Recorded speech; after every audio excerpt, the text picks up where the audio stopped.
So, are you meeting the parents for the first time? Here's how to make them love you. Like it or not, meeting the parents of your girlfriend is a big deal. First and foremost, there's a lot riding on this, right? You wouldn't be wasting your time if you didn't think fairly fondly of this person. Meanwhile, if these parents actually love and care for this woman, they're going to want to evaluate you. Because again, if they love and care for her, they're going to want what's best for her. And then they're going to want to know if you are best for her. In fact, if you ever get the impression that her parents have high expectations, well, that's a good thing, my friend. But suffice it to say, stakes are high. And that means tensions may be high as well. My goal today is to give you some pieces of practical advice, just like always, but in this case, for when you meet the parents for the first time, as well as some pratfalls to avoid. But first, some personal background. My instinct when it came to meeting the parents of somebody for the first time was, at least for the first couple of times that this happened, to just try to be myself, which generally speaking I think is great relationship advice. It just depends on what you mean by that exactly. Should I try to be myself like I'm myself around my high school buddies? Am I less of myself around my boss or a client I'm trying to win over? Of course, that's a big difference. What does it mean to be myself? This is actually a really important point, I think, in relationships in general, because I think a lot of us, we're very concerned about being ourselves in relationships, but sometimes we use that as some sort of an excuse to just be mediocre or worse. Like, it's somehow okay if I made a bad first impression with someone if I was just being myself. Or maybe I made that bad first impression because I was kind of slovenly dressed, or I was overly casual with someone who was a perfect stranger at the time. Being yourself is good, so long as it doesn't mean you're not actually trying. We don't join a sports team or try to create art or go to college to remain the exact same person we've always been. We do those things to grow, not into somebody totally different, of course, but to grow into our greatest potential, if you will. As some people have said, to become the best version of ourselves. And yeah, I sometimes have had an aversion to dressing up or using overly formal language in a way that just didn't feel natural to me. But is it also possible that that discomfort I was feeling in those situations was just because I was trying to flex a muscle that I hadn't done much flexing of, at least so far? That's just a long way of saying that when we are meeting these important people in our lives, we don't need to feel inauthentic if we're trying to put our best foot forward. In fact, making a good first impression when you're meeting the parents of your girlfriend for the first time might actually stretch you a little bit that, yes, would be uncomfortable, but is actually a really good thing. After all, that's why we enter into relationships, not to remain totally the same, but to grow and to help each other grow together. So, with that all being said, what is the surest way to make a good first impression with the parents when you meet them for the first time? Number 1, be prepared. Sit down with your significant other and have her spill all of the gruesome details about what may have happened in the past when she's introduced somebody to her family. What has her parents liked and disliked? What have they been impressed by or have been left unimpressed by? What it is about you personally that maybe they're curious about or maybe even concerned about. And then think about how you can approach your time together with all of those things in mind. But don't overlook the simple stuff either. For instance, you should know their names. You should know her parents' names. You should know her siblings' names. You should know these names well enough so that you can confidently call them by name when you're together. This is just a basic courtesy, of course, in a lot of situations, but all the more important in this specific situation. Speaking of siblings, they could be the ace in the hole for you. So even if the parents aren't sure what to make of you, if you can win over the siblings, that could be a tiebreaker for you. So don't overlook those opportunities to bond with her siblings. Even if her parents aren't sure yet what to do with you, if you can win over the siblings, then you might be halfway there. Finally, be sure that you understand any important family dynamics that may be at work. Depending on the type of event, for instance, there's a general level of punctuality that's expected. But for some families, you showing up fashionably late could actually be a big offense and be a big knock against you. So when in doubt, show up on time. Number 2, present yourself well. Like it or not, in this case, perception is reality. So do whatever you can from the very first impression to control the narrative. Wear your newest and nicest clothes that suit the occasion, and make sure that they're clean and free of any obvious wrinkles. Get your hair cut and groom any facial hair you're planning to wear. And go ahead and double check your hygiene, just like you would on any important first or second date. Make sure you're well rested and well fed, because even if the event is going to be serving food, you don't always know exactly when that's going to be, and you don't want to risk being hangry, as the kids say these days. And you also don't want to be caught gobbling down any food that might be served to you either.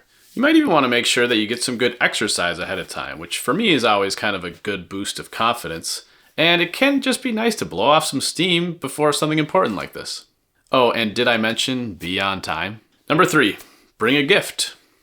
I'll admit, this isn't exactly my strong suit, in part because I don't consider it to be my strongest love language, if you will. But I think this is a time where it's good to remember that even if you don't prominently give love in a particular way, they might receive love in this particular way. Besides, at the very least, you should bring something, even if it's just a bottle of wine. Anybody who's ever hosted anything knows that a lot of time and energy and effort, and yes, even money, can go into hosting something nice.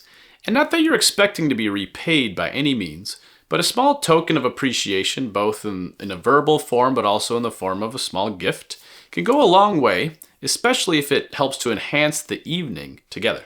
That's why I always try to find out what they like to drink, so you're not just guessing with a bottle of wine, but you might even be able to both bless them with something nice that they'll actually like, while also maybe I'll be able to flex my appreciation for a fine beer or liquor. Better yet, bring something individually for both parents. For something more on the feminine side of things, my friend Rebecca recommends flowers, a small plant, maybe even a holiday treat. But again, when in doubt, consult with your best resource on the matter, your girlfriend. Number 4, steer clear of controversial topics. Rebecca also recommends that you avoid politics or other controversial subjects in conversation, and I tend to agree. There are very few people, for instance, that I'm happy to just jump headfirst into a deep conversation into the hot topics of the day, even if I generally know where they're coming from. In my opinion, it's better to just avoid all of these subjects, at least at first. If all goes well, you're going to have plenty of time to hash out the 2024 election, if you so choose.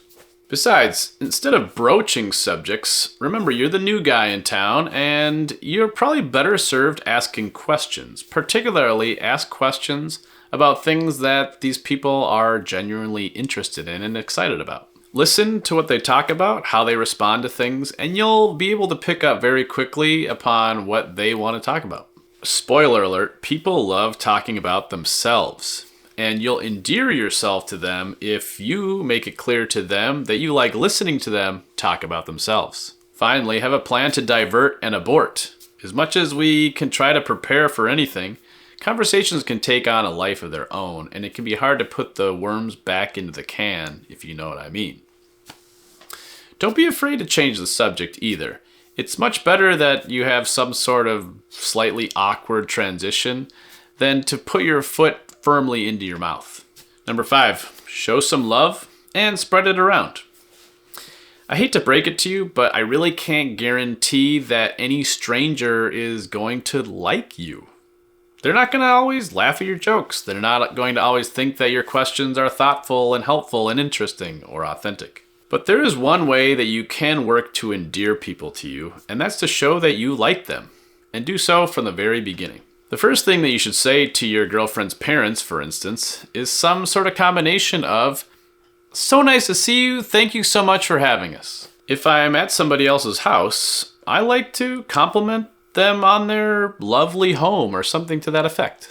Go out of your way to be positive and complimentary, and to do so throughout the evening. Make sure it seems natural, of course. You don't want to come across as a brown noser or anything.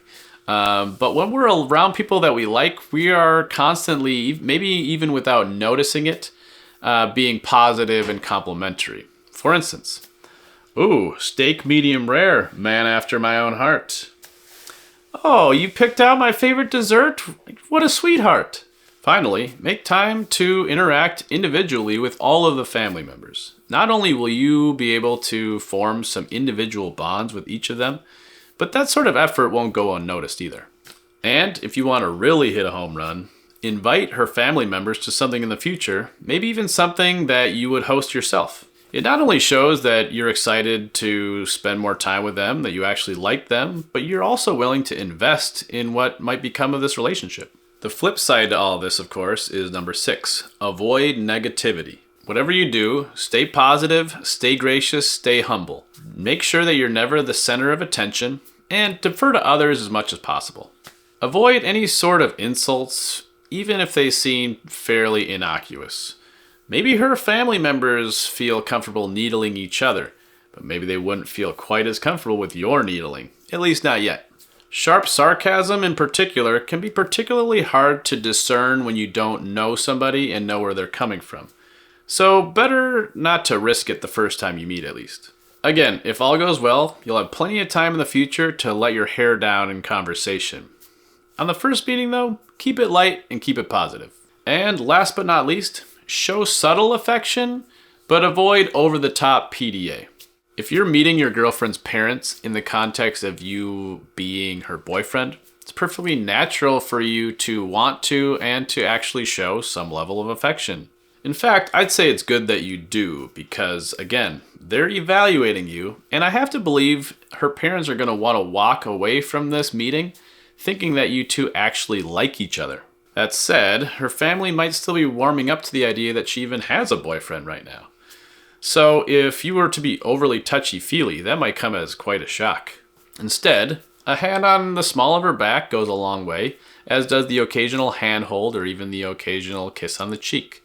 Anything more than that, I'd recommend holding off, at least until you are clearly past this first test. So, to review, number 1, consult with your girlfriend ahead of time.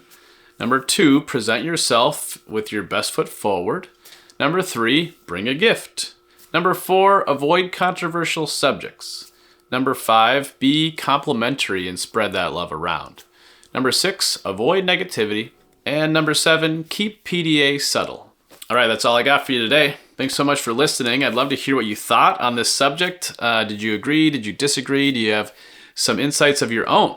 Please drop anything into that comment section that you so choose, including any ideas that you have for future videos here on YouTube or even on our Instagram, our shorter videos there, or for our live interviews that I'll do once a month as well. Please subscribe to these YouTube videos, follow us on Instagram, and look forward to seeing you very soon. Thanks very much.